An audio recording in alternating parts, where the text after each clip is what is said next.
Hello and welcome to this lecture in marketing management.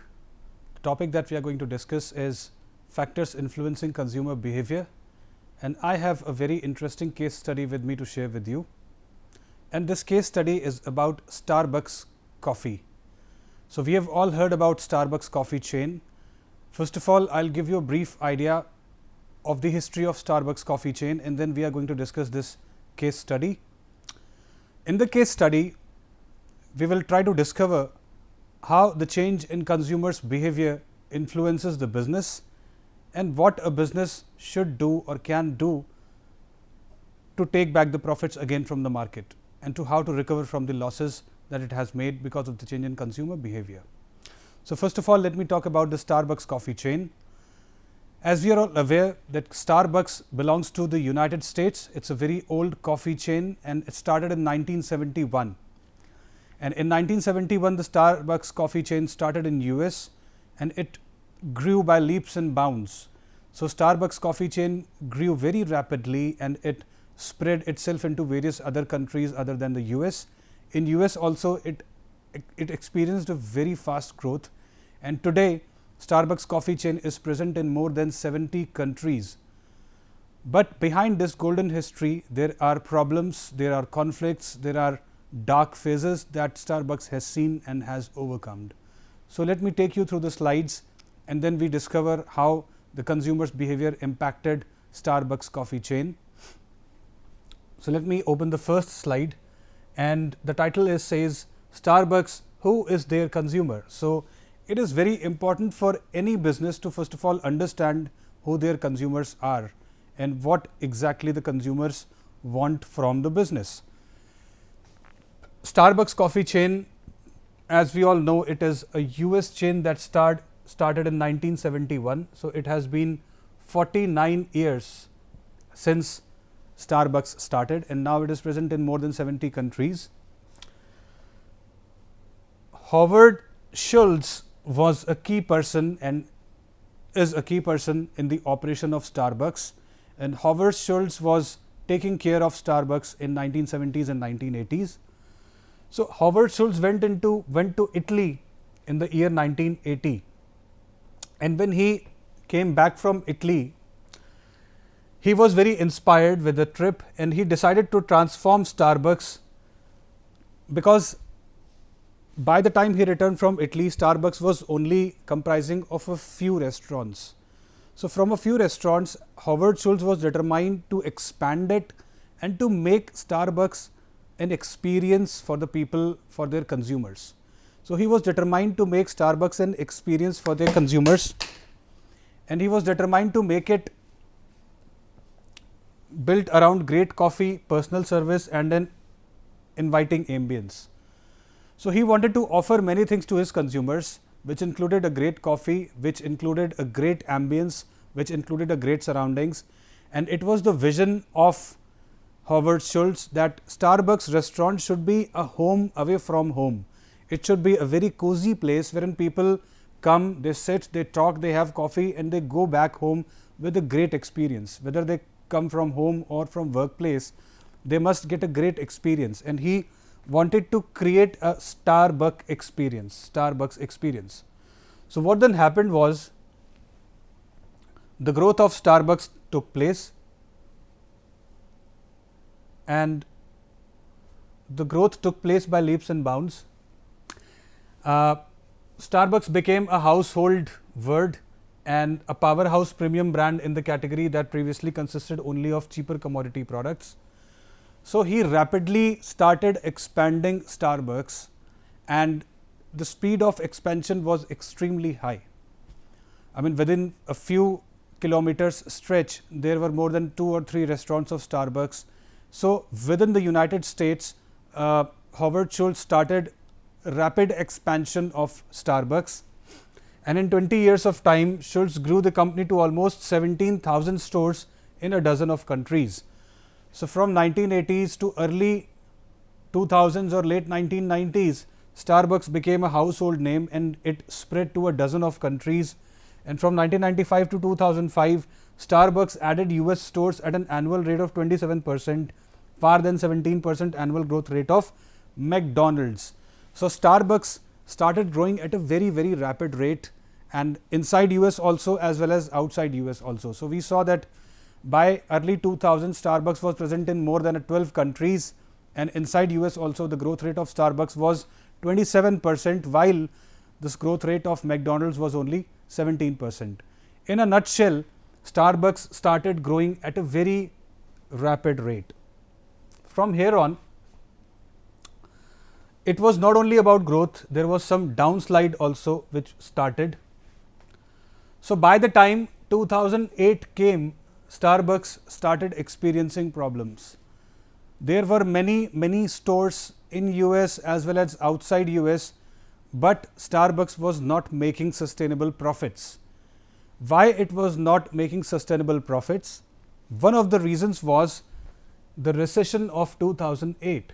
Now we all must understand here that in the year 2008, the world was hit by a recession, and because of that recession, people's purchasing power had gone down, many people were fired from the job, and companies also suffered huge losses, banks were shut down, share market had crashed. So because of this negative sentiment in the market, people were reluctant to spend time in restaurants, and therefore Starbucks also experienced heavy losses because of this recession. But recession was not the only reason why Starbucks was experiencing losses. There were reasons other than recession as to why Starbucks was experiencing losses. The in-store sales were decreasing by 3%. So the sale of the Starbucks as well as the annual growth percentage was coming down, and the total company profits dropped by a scalding 53% for the year. And for a second year in a row, Starbucks stock value dropped by 50%. So we are seeing that Starbucks started, and then Howard Schultz decided to expand it. It rapidly expanded inside and outside US, but by 2008 it started experiencing losses, and we can see that losses were monumental because the stock prices had crashed by 50%, and as we see, the company's profit dropped by a scalding 53%. So this is monumental and huge loss, and this was happening because there was a shift in the consumers which was taking place, which Starbucks management failed to notice. So because the people's sentiment with Starbucks were changing, and because the Starbucks consumer base was shifting, while the management did not take notice of this shift, they saw losses in addition to recession. Moving ahead, what was the remedy and how things were brought on the track? So initially, Howard Schultz offered different types of remedies. He did a lot of analytics, he did a lot of market study, he did a lot of study about the competitors, and he consulted with a lot of CEOs of other companies, and those CEOs had a lot of opinions to offer to Howard Schultz. But all these things were not working for Howard Schultz because he was seeing a sustainable dip in the profits of the company. So after a while, what Howard Schultz did was he started shutting down the stores of Starbucks, and he did under the pressure of losses.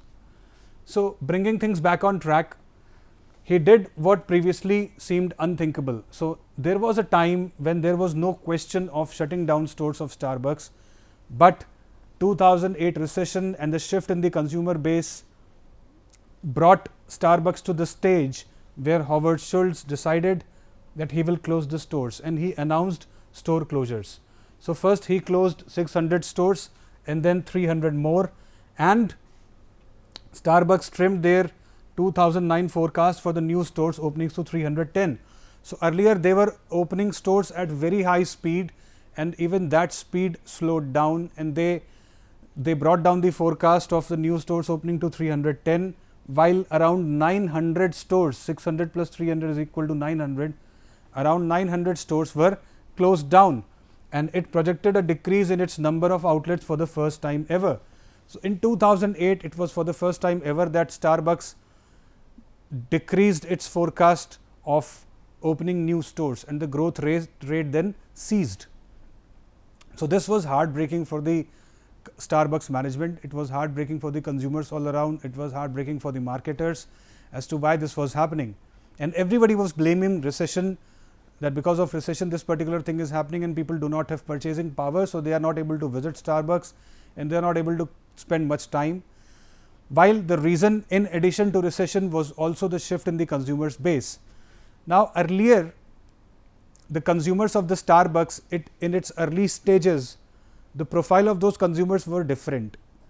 They were wealthy consumers, they were consumers which were more professional, they were consumers which would like to dine in that Starbucks restaurant, sip coffee and other things and discuss business over the coffee.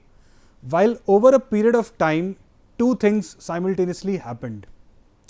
First, those consumers who were wealthy and who were professional, they were replaced by other set of consumers who were not so wealthy and who were not so professional and who wouldn't sit in the Starbucks to discuss business. So this particular shift happened in the first place. In the second place, something else also happened. With a large number of Starbucks stores opening all around, people started becoming bored, people started becoming monotonous, and that atmosphere in the Starbucks stopped pleasing them. So because of the extensive growth of Starbucks and extensive number of stores available everywhere in the city and in the country and outside, people actually grew out of it. So the lesson for the business is, number one, never stop pleasing your consumers and never stop surprising them, because if the consumers stop getting surprised, they'll grow out of the business and they'll become bored.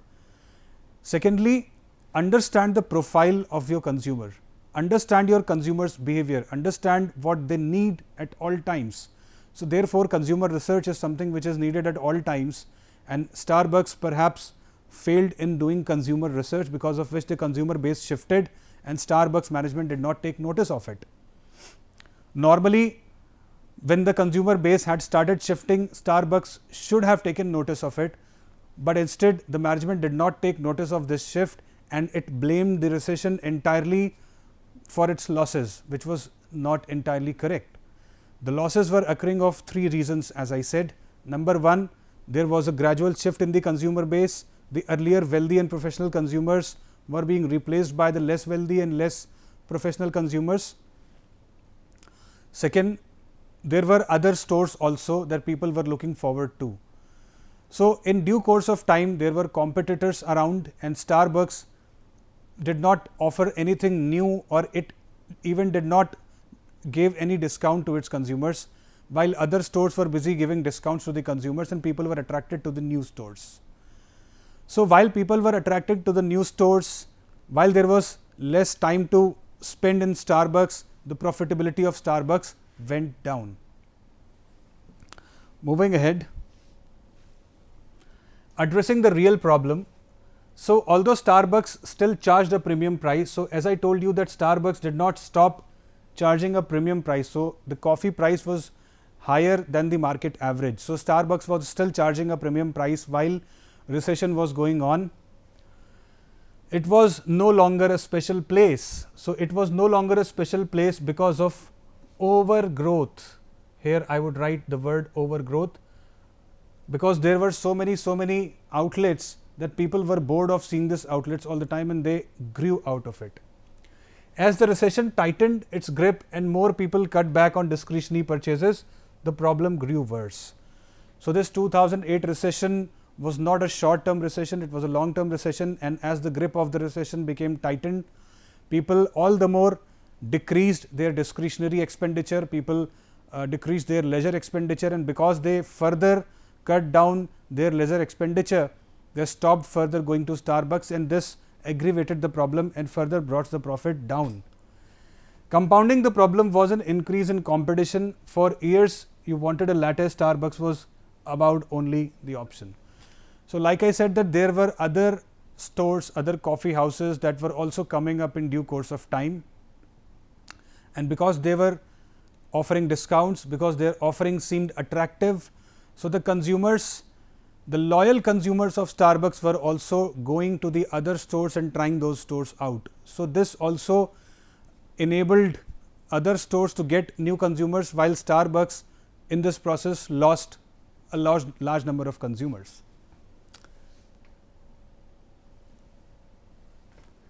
And finally, it were the customers who changed the fortunes of Starbucks. So the solution came from the problem itself. Customers changed the fortune of the Starbucks. The Starbucks customers changed first. There simply were not enough traditional customers around to fuel the kind of growth Schultz thought. So what the idea of Howard Schultz was that we would create an army of loyal consumers, and the loyal consumers would keep coming to us because we would give them a superior experience and we would give them a superior coffee. Perhaps what he forgot was that there would be competitors in the longer run, there would be economic downturns in the longer run, and when these things came true, his business model actually seemed to fail. Starbucks became a less attractive place to hang out, and it became a less attractive place to hang out because it was very predictive. So as I said, that it offered, initially there was a lot of surprises, initially the ambience was new, initially the Starbucks service was new, the offering was new, but in due course of time everything became old, and because Starbucks was not able to revive its offering, it was not able to surprise the customer, so it became a very usual place to visit, and there was no extraordinary pleasure in visiting Starbucks by the consumer. The new breed of consumers was less affluent, less educated, and less professional. As the customer profile evolved, the Starbucks experience grew to mean something different. So now people had changed, the consumers had changed, the wealthier, the professional consumers had gone, they were replaced with the lesser wealthier and lesser professional consumers, and these lesser wealthier and lesser professional consumers were demanding for something else, and that something else was what the Starbucks management was clueless about. So we basically learned 4 or 5 things from this case study, and this case study I am going to close in due course of time. Number 1, any business should not stop surprising their consumers. They must keep on changing their product offerings, they must keep on adding something new to their menu card, they must keep on giving discounts, they must keep on giving something new to the consumers, so that the consumers do not get bored and they do not grow out of the business.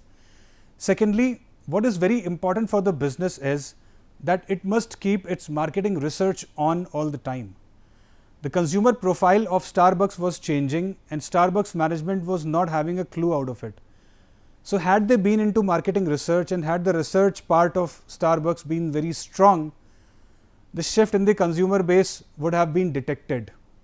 So therefore it is very important to keep marketing research on, especially related to consumer, and that is the reason why it is today very easy to keep a tap on the consumer profile, because electronic records are being maintained, because whenever we go to a coffee house and whenever we order coffee, or we go to Domino's, or we go to some other store or showroom, whenever we purchase something, we send our data, the data is kept electronically, and each and every purchase of ours is recorded. So if there is a gradual shift in the consumer base, that shift will be recognized instantly, because the data is all available. The income groups are available. Fine. So, there are so many things which are available today which were not available with Starbucks in 1980s or 90s, because at that time data analytics was not as strong as today. So, this case study tells us that analytics as a part of business is indispensable, because through analytics you can come to know about a lot of changes in the behavior of the consumer. Analytics can also tell how a consumers change their preferences with respect to product offering. What are the prices which they are ready to pay for a particular product, and what are the prices at which they become reluctant to buy the product or service. So, because of the absence of analytics, Starbucks did not detect the shift in the consumer base. Third thing that the case study tells us is that it is always important to keep an eye on the competitor's profile. So, while Starbucks was growing rapidly, while it was expanding itself in US and outside US, there were other coffee houses that were coming as well. And because Starbucks had a lot of confidence in its traditional customer base, it never bothered to analyze the competition. Had it bothered to analyze the competition, it would have seen lesser bad days than it really saw during the time of recession. Because those competitors were new, they had new product offerings, they had new discounts, they had new ambience, they had a lot of things to offer to the consumer. Starbucks was not able to change itself rapidly, and it was not able to detect what the competition around was doing to its consumer. The competition around was actually snatching the consumers away from Starbucks. Today, of course, Starbucks has again revived itself, and today of course Starbucks is present again in more than 70 countries and having thousands of stores in more than 70 countries. But there was a time when Starbucks had nearly massive failures had occurred to it, and huge losses had occurred to it, as we have seen that the profits dipped by a margin of 53%. Last but not the least, it is very important for any business to keep a tap on consumers' choice. Consumers are the ultimate king of the business, consumers are the ultimate commanders, and consumers are the ones for whom the business is run. So, the vision of the Starbucks was to offer an experience to the consumer, but because of certain weakenings and certain inherent weaknesses, it actually in the middle failed to offer. Of course, then Howard Schultz got down to a lot of discounts, and Howard Schultz started offering a lot of discount to the consumers, and he also changed the pattern of working, and then he actually looked into what the consumers are doing, what the competitors are doing. He brought in marketing research. So, he had to do a lot of work, a lot of hard work, and then he had to look into what the competitors are doing. So, after such a lot of hard work and after a lot of insights, only then was Howard Schultz able to bring back Starbucks on track. Starbucks is just one story. There can be many more stories like this. There can be stories of restaurants, there can be stories of retail stores, there can be stories of multinational companies who pass through this phase, who become complacent and who did not keep an eye on the consumer. So, even they go through those phases of losses. So, let us give a quick recap of what we have studied till now. We started with the growths of Starbucks. We started with the history of Starbucks, that it was a restaurant which was opened in America, and the vision was to create a Starbucks experience. Then from here we moved on to the next slide, which was about the growth, rapid growth in 1990s and early 2000s. Dozens of countries it expanded to in a very short period of time, and today it is present in more than 70 countries. With rapid growth came certain weaknesses which it was not able to address, but it was a period of high growth. So, after this rapid growth, there was a downslide, and this downslide partially came because of the recession of 2008, and the 20% annual growth had dropped, and the total company profits also dropped by 53%, and it was for the first time that the company had, for the second year in a row, Starbucks stock value dropped by 50%. So, all these things occurred mainly because of recession and some other factors.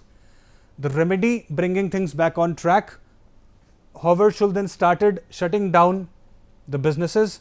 He shut down the 600 stores and then again 300. So 900 stores were shut down, while the forecast of growth was reduced. Only 310 stores were announced that would be opened new, and it was for the first time that it happened that the growth forecast was reduced. So after that, we move on to the addressing the real problem.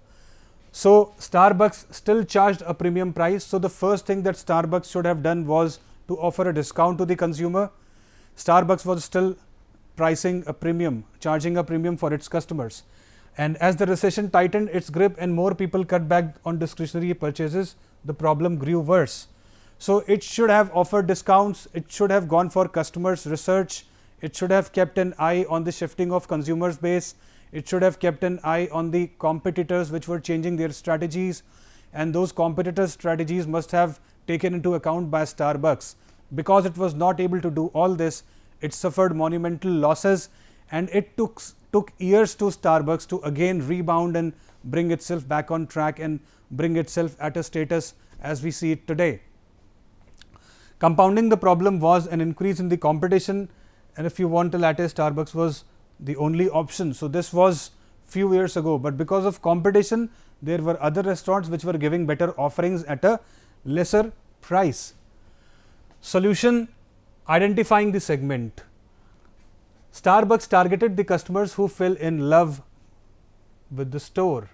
So Starbucks actually targeted the customer who fell in love with the coffee, who fell in love with the restaurant, and it finally came to recognizing its customer segment. It finally came to accepting that yes, our customers consist of the wealthy people as well as the lesser wealthy people.